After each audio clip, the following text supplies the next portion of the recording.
Good morning, everybody. We are continuing Morning. with the Gemara Eruvin Daf Lamed Bet.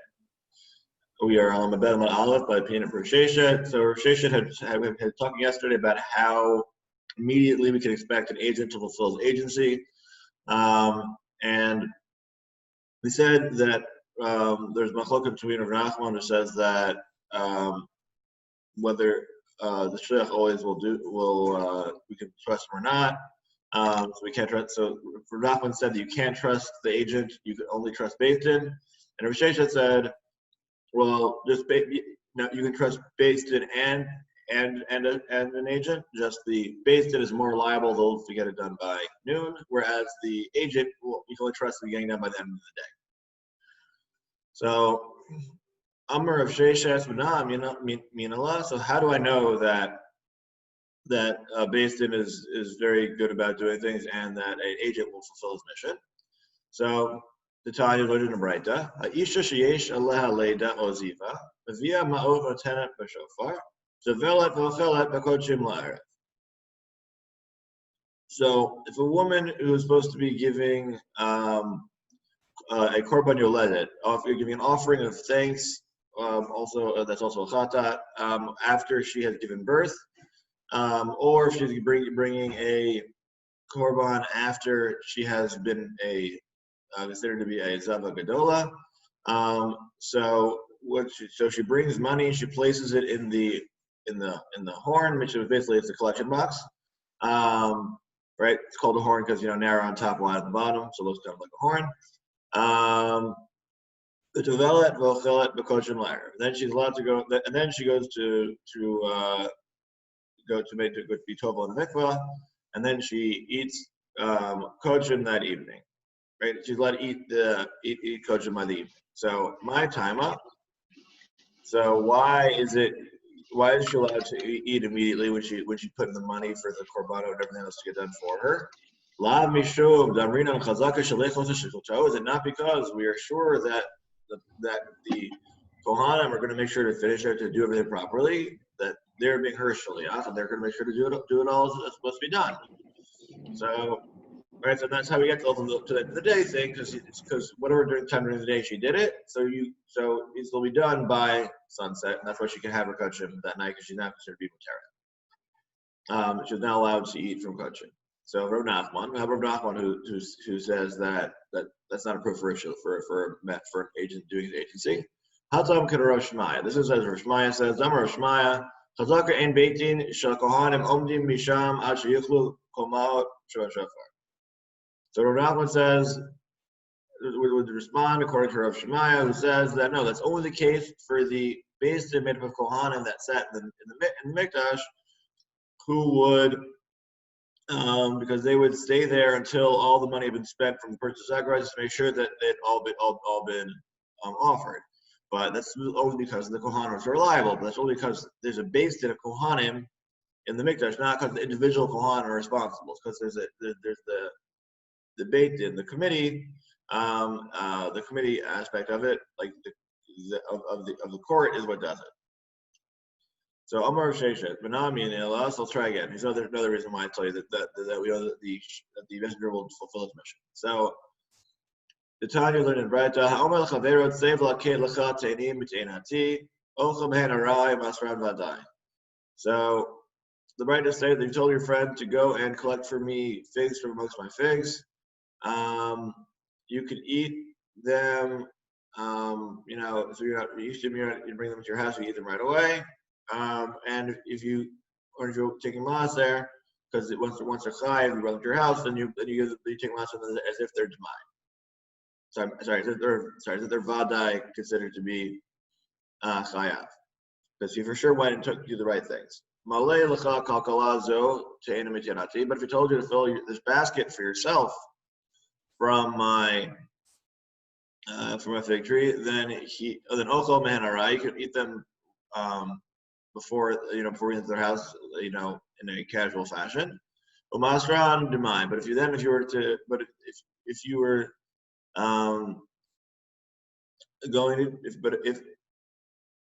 if you wanted to bring them inside your house, you have to separate them out from demai, because we're not sure whether or not he did it correctly or not. So the question is, so how does this help us? Memoriam, Ama Aretz. So what are we talking about? That if you told him to gather for yourself, that he's allowed, like the differentiation between definitively needing you to take maser afterwards versus not. So this is who's involved in this case. The answer is the person who's collecting is an Amma Aretz. It's somebody who's not so stringent in the laws of Trubot Masrot. So for him, that's the one which is, so since he's the one who wants to do it for you, therefore you can't rely upon him. Aval b'chaver, ochel v'enu tzarich laser. But if it's a chaver, somebody who's reliable in terms of Trubot Masrot, then you're allowed. Then you don't need to take maser because you can rely upon the fact that your messenger did when he was picking up the fix for you, he also separated out Trubot Masrot for you. What's the case? So Gamliel explains it differently. Now, what are we talking about? That an Amma Aretz is the one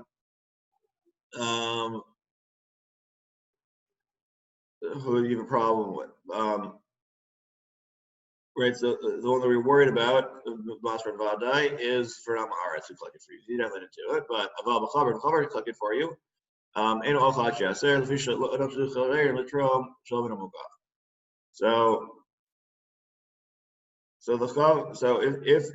if the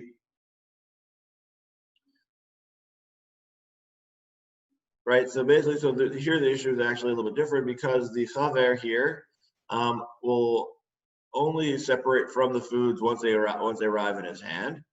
But that means they have to have arrived in your hands. They would not separate out Trubot Masrot from an area that's been picked and an area that's not been picked yet. So therefore, if it was for Chaver, you would need to make sure to be Ma'aser yourself first. So Amar Rabbi Nirin Devarai Midivrei Abba. So Rabbi Nirin, as he says, what I said makes more sense. Because why? Mutav sheyichshedu b'chaver l'shrom shalom min hamukaf v'lo yachilu me'aretz t'valim.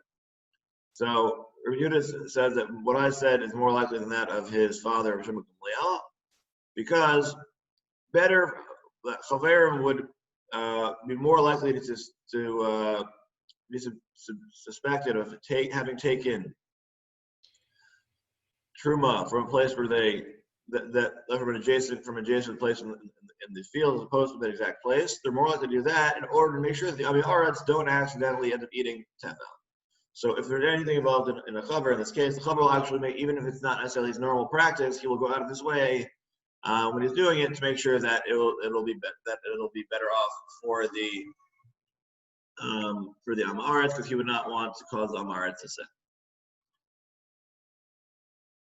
Adkan lo pligi ela the Mar Savar Nefshadu, Mar Savar lo Nefshadu. Right, so they don't really argue. Just a question where Yehuda Nasi says that you would suspect them of having separated from a place that's not adjacent, whereas the other one, whereas Rav Shimon Gamliel says that Chaver would never do it. Shalom and Hamukaf, they would never take maser from an adjacent location and only do it from the exact location that was required.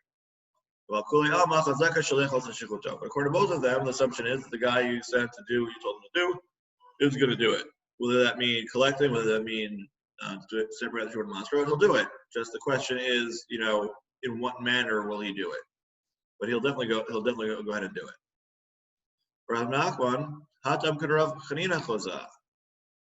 Rav Nachman said that we can trust the owner in that case, but why? Only because of what Rav Chanina Chozah said. Damar Rav Chanina Chozah, as Rav Chanina Chozah says, Chazakahu al Chaver she'eno motzi davar she'eno tukan b'tachat yado. So the point being, this whole thing's talking about is with a chaver, and a chaver will never let something that is like any produce out of his hands without it making sure that it is ready to be eaten. right? That's already had its trumot and masra separated, so there won't be any potential issurim involved with eating the produce. So Amar Mar, Metzger, Memoriam. So what's the case of the bread we quoted before talking about? The Amaretz. Right, that's the case where you'd have to you take maaser or demai. But machaver ochel v'elo tzarich laseh divei Rebbe. So rather, what is Rebbe saying? That if there's a chaver there, you don't need to worry at all, and you're good to go. So hi Amaretz the Kamar Leman. So the question is, so who was this Amaretz speaking to? So the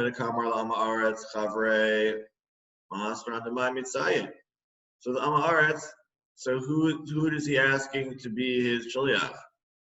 Is he speaking to an Asal Amaretz?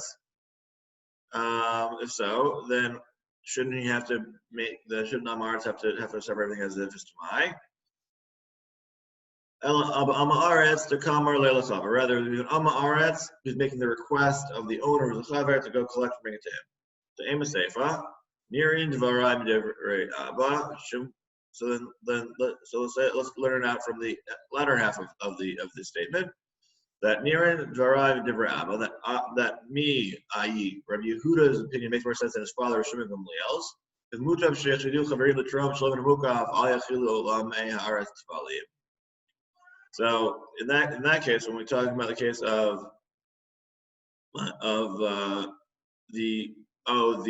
we're assuming that the chaver would have separated out, would have rather separated from an adjacent location in the field rather than let the Amaretz eat tavel. But Amaretz my bayata. But what are Amaretz doing there if the person eating is a chaver? And if the person who's owns the tree is the Amaretz, it's like what happened in that case then? So, right. So what's the order then? Like, because depending on how the order is who's saying to what is whether or not all these different svaras about when the chaver is involved is when the food would end up being properly have its trumot masra taken from it. So Amar Ravina, Reisha B'Amarch Amar L'Chaver.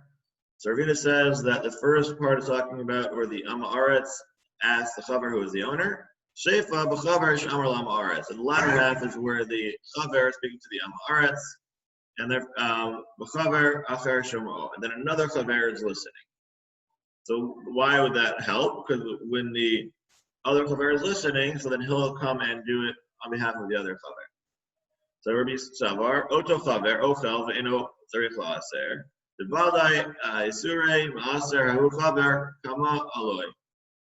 So Rabbi says, why doesn't the chaver receiving the produce from the Amaretz need to take masra? Because his friend, who's also chaver, overheard, will have gone ahead and taken maaser on whatever fruits that the Amaretz is collecting, just in case. So therefore, the chaver who is receiving the fruits could assume that they already have either been tied themselves or someone else has tied them on his behalf.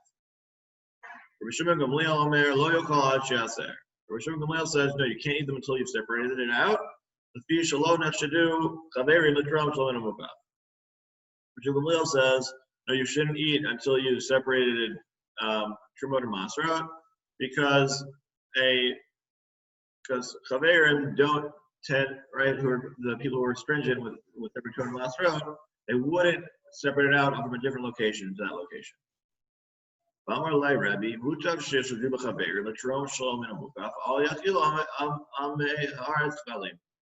that's what Rabbi said. Better that the person is eating, that we should suspect the chaverim, the scrupulous ones, of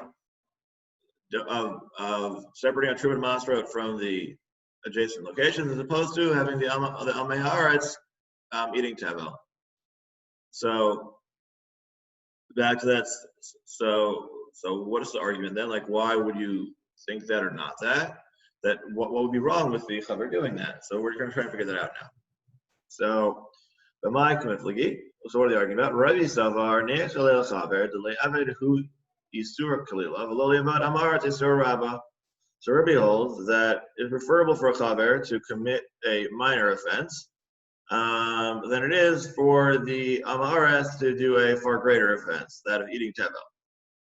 So Rabbi Shimon Gamliel Samar Nechalel Chaved Le'evan Amaretz Yisur Rabba V'Ihu Afilu Yisur Kalila Lo Leva. Now it's a question of who's doing the thing that's wrong. So Rabbi Shimon Gamliel says, as opposed to Rabbi says that the Chaver is willing to sin on behalf of the for a minor sin. So Shmuel says no, that the Chaver would rather have the Amaretz do the full sin than him do even a small sin. Okay, so whether or not that's considered to be a good thing to do or not a good thing to do, I'll leave aside. But also while we're on the concept of Chaver, so I'll just give you a little bit of an explanation, a little bit more of what a Chaver is. It's not just that they were very stringent about Trumot and Masrot. They were also very stringent about they would also take upon themselves to eat Truma, to eat Chulin, meaning unsanctified food, as if it's sanctified. Meaning they would always make sure to go to the mikvah before they would eat, as if the food they're eating now is considered to be kosher.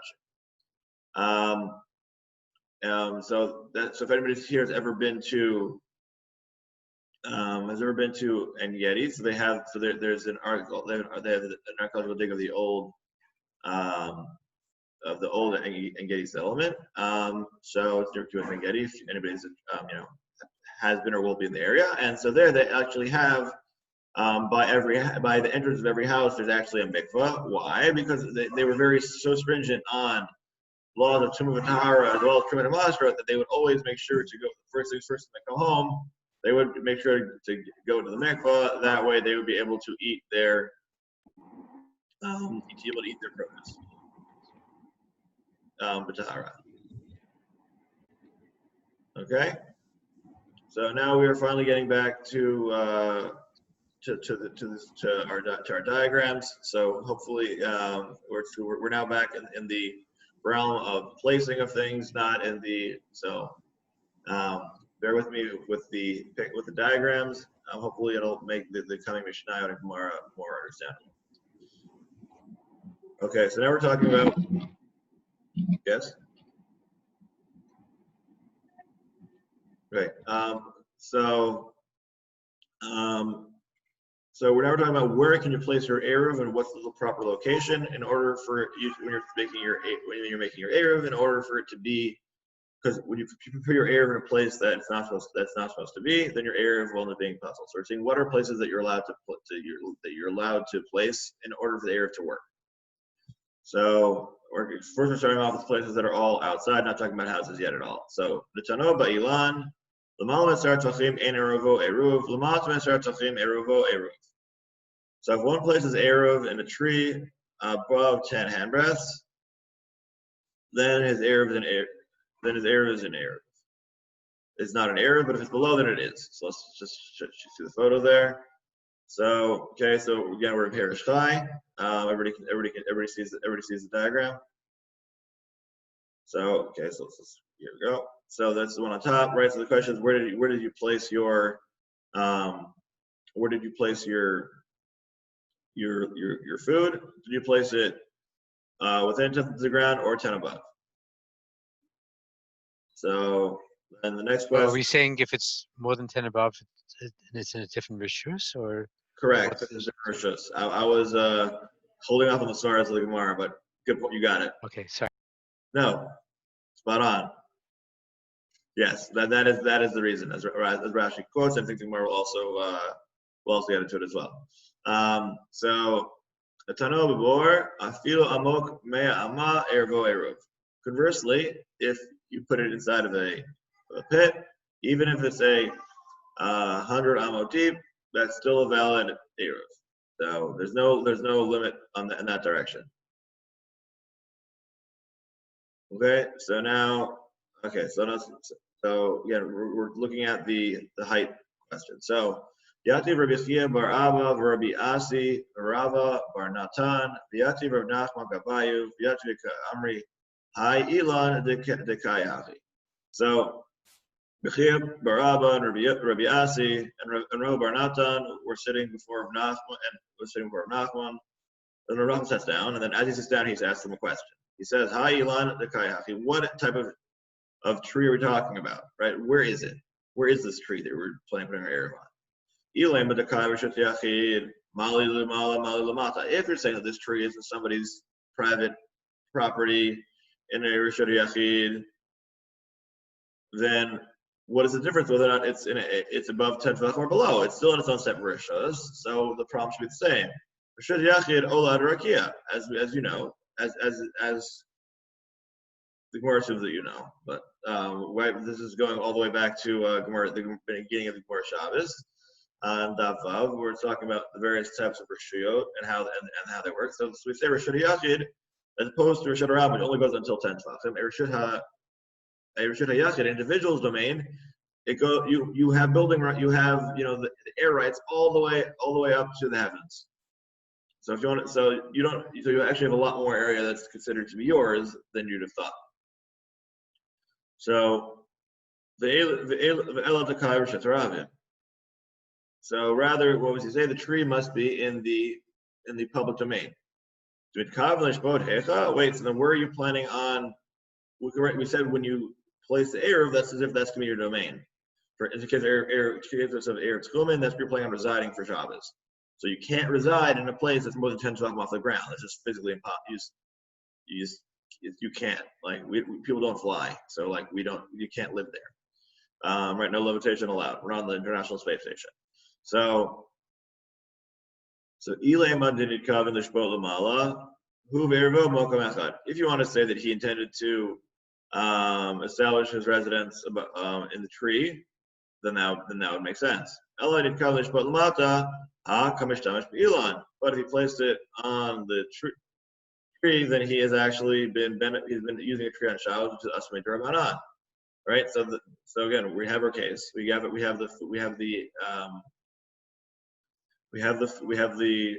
loaf of bread, and the question is like, did we use this loaf of bread properly or not? So, right? So could we use it? And if you're putting it in a place you can't access, then that's the problem. So you basically get a catch-22. So then, like, if you're living in the tree, well, again, you could, but that's a problem. Either then, it's like, well, how are you planning on living above 10 tefachim is one question. The other question is that if you're planning on using the ground, residing in the area below the tree, well, then you're using the tree, which is but use of trees on Shabbos, that's Midrash, because you might come to break off a branch. So what's the case we're talking about is where you are placing the food from your Eruv in the Rishut Harabim, in the public domain, and you are planning on residing below. So, and what's the case then? Rabbi he, and there's Rabbi Yehuda says this is a problem. Amar, as he says, Kol davar shu v'shu v'shvut lo gozru alav ben shmasha. So then Rabbi Yehuda says anything that's the Rabbanan doesn't apply to ben shmasha. So why is this going to help us if it doesn't apply during ben shmasha? Because the question is, at what point does the Eruv go into effect? So the Eruv goes into effect at ben shmasha, but the Isra D'Rabbanan doesn't come in until later. So that's why that's going to help us. Because we said that whenever you set up an Eruv, it has to be at the time or at the onset of Shabbos, which means by the beginning of Ben Shmashot. It has to be in an area that you can access and use properly. If not, then there's a problem. So another question. So the problem is if the Eruv is in a tree, if the Eruv is in a place where you can't access, right? That's a problem. But if the Eruv is in a place where it'll become Asur D'Rabbanan to access it later, then that should be fine. So here, currently, you're allowed, since currently you're at the beginning of the Ben Shmasho time between the various between sunset and true dark. So in that time between, so that would be like twilight. So that time, right? So as long as it's the beginning of that time period, it was allowed. Even at the end of the time period, it's problematic. That'll be okay for the purposes of our Eruv. I'm not sure I fully understand that, Rabbi. So we're saying that if on Shabbos you're even rabbinically prohibited from accessing, how can you make that your place? So because there's two parts of Shabbos, right? There's Shabbos Midoraita, and there's Shabbos, like, when does Shabbos start, and when do the Isurim for Shabbos start? So Shabbos starts at the beginning of Ben Hashmashot, but the Isurim D'Rabbanan of Shabbos only start at Shabbos Tzedek itself. Yeah, at Shkia, whatever. Not so, Oh, so it's 3 stars. Okay. 3 stars, right? So there's three times we're dealing with. So there's Shkia, which is sunset. Then there's Ben Hashmashot, which is the interim time period. How long that is subject to a very large debate. So we're going to call it just the interim time period and call it twilight. Then there's Tzedek Kavim, when the stars come out, which we're going to call true night. Right. Okay, so in between sunset and true night, that middle time is called Ben Hashmashot. So in the beginning, so Midoraita, right? When you accept Shabbos, we normally accept Shabbos starting from from Shkia, right? That's when we accept. That's when we accept Shabbos. But when Shabbos, the Isurim D'Rabbanan were set to only start going into effect after, actually at Tzedek Chavim. So there's actually that little window there where you can have where Shabbos has entered Midoraita, but Midorabanan, the Isurim Midorabanan haven't gone into effect yet. And that's why when Eruv starts at the beginning of that time period, Eruv starts at the beginning of Ben Hashmashot, right? So once the Eruv has gone into effect, even though later you can't access it, it would be okay. Similar to the fact that, let's say if you'd had your Eruv in the beginning of Shabbos and somebody ate it, right? Oh, so I see. so Okay, that was the piece that I was missing. Then, because it started being extant, it's okay. Okay, that was the part that I was missing that I forgot about. So even if it's not available to you on Shabbos, either physically or halachically, the fact that it was placed before it was biblical Shabbos makes it okay. Correct. The fact that it was already, as long as Shabbos and Eruvin had gone into effect, even though part of it hasn't yet, even though later it become problematic, as long as at one point your Eruv was kosher, that's fine. And also, I like to point out here, we say the Eruv is still good. That's referring to the food of the Eruv. Yes. As opposed to nowadays, when we say the Eruv is down, we normally don't mean that the Eruv was eaten, because that wouldn't be the biggest issue. You just put another, but the issue is when the walls fell down, because when the walls fall down, it's much harder to fix. And while the walls are down, it's also a problem for that Shabbos right then as well. Yes. Which is why on Shabbos we are allowed to ask a non-Jew to fix this. One of the cases where you can do a mir lanach on Shabbos for Sarah Krabim is if the Eruv falls down, you can tell a non-Jew to go and fix the Eruv. That's in terms of the Eruv wall. It's one of the examples brought because of it's a need for the many, because everybody would like to be able to carry and special, or even if they would like to, but people who aren't aware of the Eruv being down, would rather them not be violating any Isurim, even if it's only b'shogeg, it's only by accident. Thank you, Rabbi. I didn't mean to take you on a tangent, but thank you. We have the time, and I think it's a valuable thing to talk about, so not to worry. So, Amar lahu Rav Nachman Yishar. So Rav Nachman says correct. Chen Amar Shmuel, right? And Shmuel agrees too. Amar le Patrito Kulehai. So did you really need to explain so much? Inhu nami halika patriba. There's another way of explaining this. El hachi amru. Kabayit le begamara. Amrlu in. So they asked him, have you established this lima that you mentioned before as part of your regular learning? Like, meaning, is this something that you just thought of now, or something that we've already established? So in Marnami Amar Nachman Amar Shmuel Hacha. So you're right. So we actually, right? Yes, it is. And how do we know this has been established? So Rav Nachman then quotes Shmuel, stating, "Hacha be'ilan ha'omed b'rshut harabbim maskinan vo'a sara b'rachav arba v'yikav l'shpot l'mata." So Rav Nachman says, actually, it learns that from somewhere else. So We're dealing with a tree that is, again, with the tree we're talking about is standing in the public domain, and the tree is 10 tvachim high and 4 tvachim wide, so it's a full separate rishus.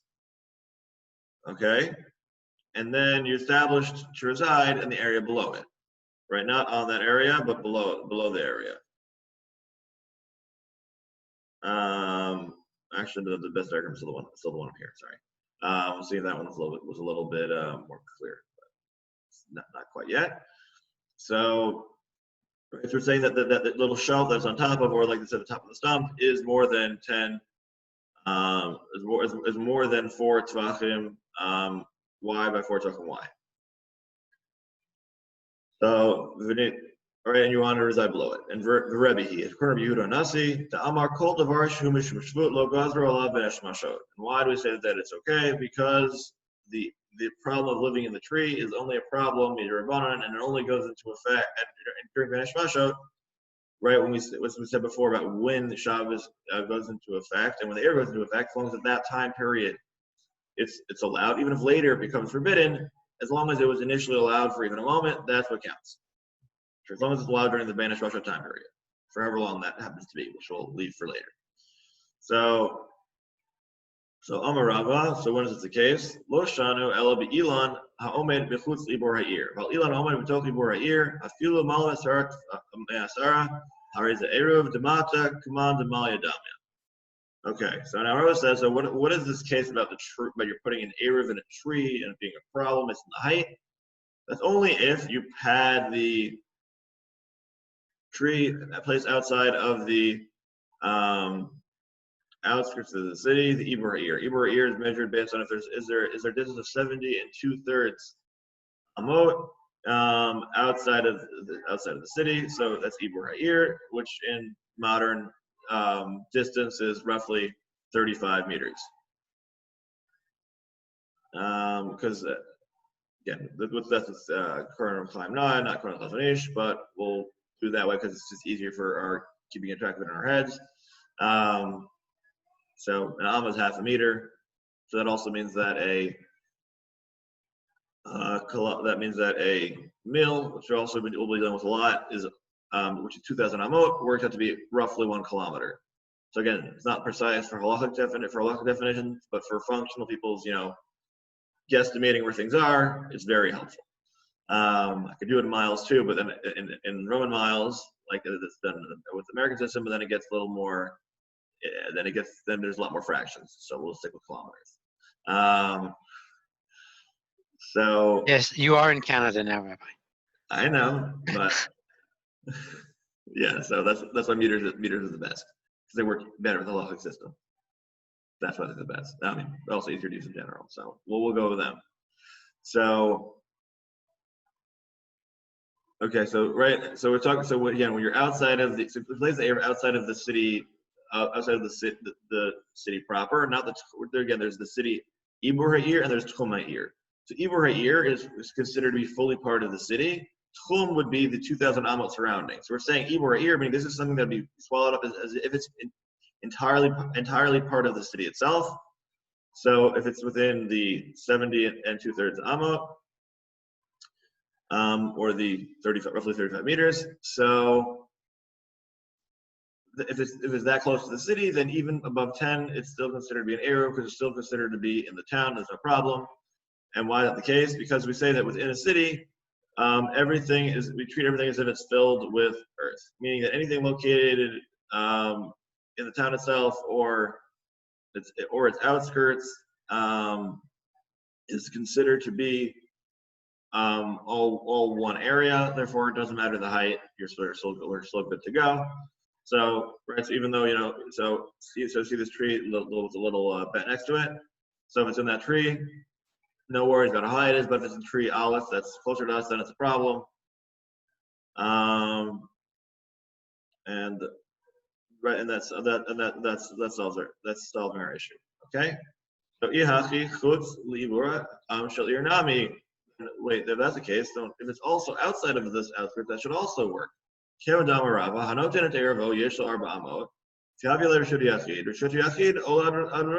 but once you're outside of the city's outskirts, right, then you should also be fine, because we normally say that when you put an Eruv somewhere, you get the Dalet Amot around it, right? That's your residence, the Dalet Amot surrounding the item, not just where the item is. And that would mean that now that whole area is considered to be its own Reshut Yachid, and we say that Reshut Yachid should go all the way up to the heavens, right? So right, so that's what we have in diagram 3. Right, so if you put it up in the tree, let's just put it here. That's a little easier to see. So you see how there's the loaf in the tree there. In the tree there, it's very high up, but because you go down and then you get the 4x4 amot around, and therefore it's own reshut, and you're good. So so why not say that? And then it's all into the heavens, and then we're done. So Amar Yitzchak Brei Derav Masharshia Hacha Be'ilan Hanota Chutz LaArba Amot Askinan V'nitkaven Lishmod B'Yikara. So Rav Yitzchak, the son of Rabbi Sharshia, says, what's the case? This tree has long branches, right? It's not a palm tree, which goes straight up. It's one of these nice trees, let's say an oak, or insert your other favorite tree, right? Could be maple tree also, right? And then you've got big leaves, big branches, covers a huge area. So you put it in one of the branches that's not by the base, and it's more than 4 amot out of the way. But you wanted to rest at the base of the tree, and that's the problem. So you see here, right? So you see this is the Mutter zone, right? In source number 4, right? So you wanted it to rest in place Aleph, but you're right, which gets this whole nice area. Even if you were to say, we also say that you can choose which direction your forearm will go in, whether they're centered. Again, this is subject to a hookup that we'll get to later also. About how do your forearm will go? Are you automatically at the center, or can you put yourself in the corner of it? But either way, no matter if the tree is big enough, it'll be out of your reach. It'll be out of your forearm, and that'll be a problem. So is the 4 measured from the trunk of the tree? It's from wherever you had in mind to reside, and as far as the way that you draw the square is actually subject to machloket. But we'll get to the Gemara later. The question is, do you get your Dalet Amot? Are you always the middle, or can you say that I'm standing in the corner? Uh-huh. Right. So when you're measuring the Amot, so depending on how you draw the box, right? So it can give you a lot more space in one direction or the other direction. But in diagram 4, where the bread is outside of that square, why is the square not drawn around where the bread is as opposed to where the trunk of the tree is? Because you had in mind to reside by the trunk, by the base of the tree, as opposed to by where your bread is. Even though I would have thought you'd have in mind that your 4 would be based on where you put your bread. Correct. If you had that in mind, then that would be allowed. But the problem is you had in mind the wrong location. Okay. That's the problem. You put it in the wrong place. Right. So therefore, you have your location and your Eruv are in different locations, which means that you didn't do an Eruv. You have to make sure you have to have in mind the right place when you're doing your Eruv, or you. So and then the question is, so umay lamala, umay lamata. So then what are we talking about when we say above or below asar tachim?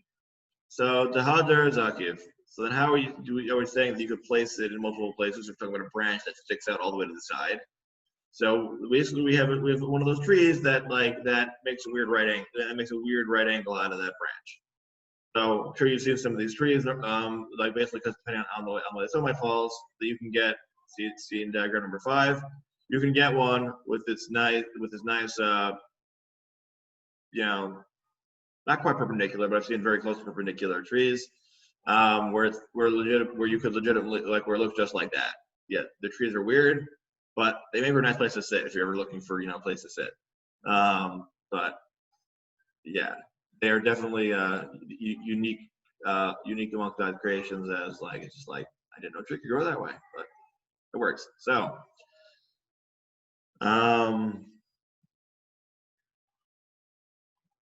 okay, so since we've finished the daf, so let's just go back and sum up. We've covered a lot of new concepts today, so I just want to make sure that everything's clear, and we'll continue talking about our our tree and the placement of the tree and the tree being crooked and everything else. We'll continue with that tomorrow. So now let's just, you could do a recap. If anybody has any questions, please ask them. So again, we started off continuing from yesterday, talking about how do we know about the reliability of BAYT and how quickly they get things done, and how versus the reliability of an individual to get things done. And we talked about a support for of reliability of the individual versus that of the Beit Din of the court. And we said that from when a woman brings her korbanot, after she's given birth, or after she has been a zava, meaning after she has been considered to be, she's considered to have bled consecutively on 3 consecutive days that are not during her set menstrual cycle. For more on that, please see Masechet Nida for how to calculate that. It's complicated. So not enough time to get to how that works out now. But basically, so after she bring her korban, so she used to pay money toward the kohanim, and then the kohanim would take care of everything. So then she would be allowed to eat. She was considered to be tahor by evening, assuming she had already done her tefillah in the mikvah. Once she'd already immersed. So we said that only works if you assume that the kohanim did their jobs. We said so that would imply that the agent does his agency, the shliach will say shlichut. But then the response back of Nachman was, no, that doesn't mean anything, because actually there was a Beit Din in charge of doing all the korbanot. So therefore the Beit Din was reliable, not the individual Kohanes. So we're back to square one. And then we had a case about the question of when one person sends their friend to somebody else to go collect figs on their behalf. Question is, when do they or don't they have to separate truma and masrot? And we said that came down to more, that it was primarily around the question of about who's a chaver and who's not maris, who's reliable about taking truma and masrot, and who's not reliable about taking truma and masrot. And then as well as within the reliable person, when we say they're reliable, what exactly do they do? At what point do they generally separate the truma and masrot? And would they do it even for a case that they purged, that's not l'chachila, but b'diavad, would they do it in a case, let's say, not from the exact location where they should be, from the place adjacent to it, which normally you would not want to do, but would work, but might be a slight transgression involved in doing so. And the question is, would you do that in order to save your friend from sinning? Again, which is a larger discussion of Sokei Kadesh Chavera Niskar, right? You will sin in order so that your friend will benefit. The sugya primarily comes up in the Gemara Shabbos, which hopefully had been covered extensively back then. So the question of to what extent can you violate something so your friend doesn't have to violate something? And then we got to that concluded our discussion about the chaver. And then we got to the case of putting your eruv in a tree. The question of where in the tree you put it. Was it too high? Was it too low? When is it considered to be accessible for you? When is it not considered to be accessible for you? When is it considered to be a place that's inaccessible midoraita versus inaccessible midrabanan, and how that works out, and whether where exactly when you're intending to rest, you're intending to rest by the tree, or are you intending to rest by where the food is, and how if there are different locations that creates a problem, because you have to have the food in the location that you're planning on residing, because if the food's not, then basically in the area location, then your eruv actually ends up not being a valid eruv, which would be very problematic. And so then hopefully we'll continue with our discussion about the placement of the eruv, well, albeit is it in the city limits, outside of the city limits, and where it is or isn't considered to be filled in and valid to carry from. So hopefully we'll deal with that a little bit. A little bit tomorrow. We'll get into more of these fun pictures of about the height and the shape of the eruv. So that's it for today. Anybody have any questions? Yes, thank you. Thank you very much. My pleasure, everybody. Have a good day. Scott. That's it. Take care.